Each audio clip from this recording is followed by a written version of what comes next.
చెప్పండి. ఒక్క నిమిషం చెప్పండి. జగదీశ్వర్ రెడ్డి గారు.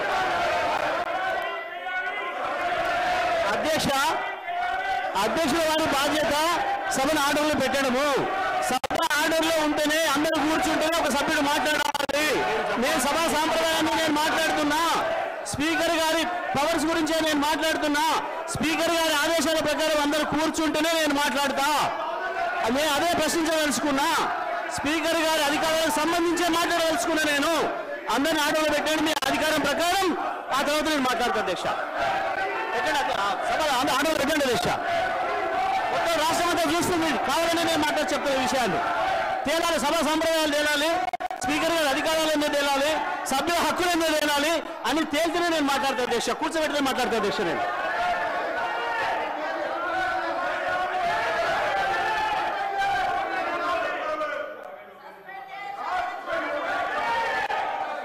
లక్ష్మణ్ సభ్యులు జగదీశ్వర్ రెడ్డి గారు గౌరవ స్పీకర్ మా దళిత వర్గానికి చెందినటువంటి మా గౌరవ స్పీకర్ గారిని అవమానపరిచినందుకు బేషరతుగా క్షమాపణ చెప్పాలని చెప్పి కోరుతున్నాము.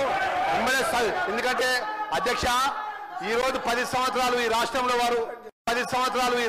వారు అధికారంలో ఉన్నారు. చైర్కు గౌరవించాల్సిన కనీస మర్యాద లేకుండా పిట్ట కథలు చెప్పుకుంటూ స్పీకర్ గారిని ఏకవచనంతో మాట్లాడినట్టు సందర్భంలో పట్ల తక్షణమే జగదీశ్వర్ రెడ్డి గారిని సస్పెండ్ చేయాలి.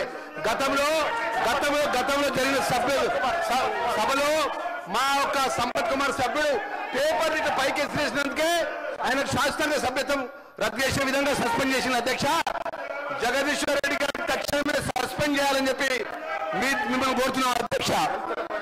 దళితులపై జరిగినటువంటి అవమానాన్ని యావత్ దళిత జాతికి క్షమాపణ చెప్పాలి. మొదటి నుంచి కూడా టీఆర్ఎస్ ప్రభుత్వం దళితుల మీద చిన్న చూపు, దళిత వర్గానికి చిన్న చూపు, చైర్ మీద చిన్న చూపు.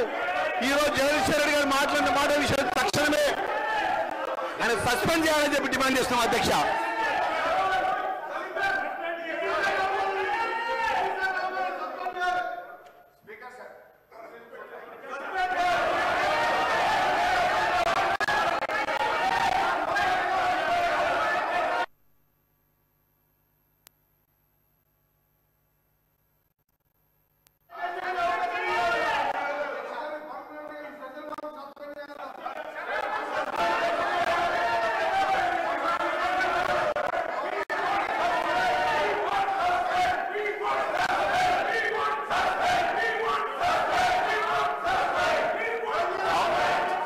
is urgent for 15 minutes.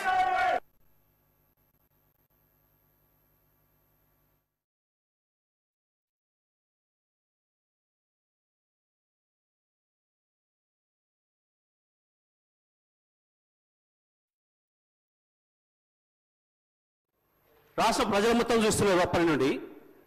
నేను దీంట్లో నుంచి ఒక అక్షరం పక్కకు పోయినా ఇప్పుడు వారు మంత్రి గారు మాట్లాడిందో ఇంకోరు మాట్లాడిందో ఇందులో ఏమైనా ఒక అక్షర సంబంధం ఉందా దాన్ని మీరు తేల్చండి. సభలో ఉండమంటే ఉంటా పొమ్మటే అధ్యక్ష. నేను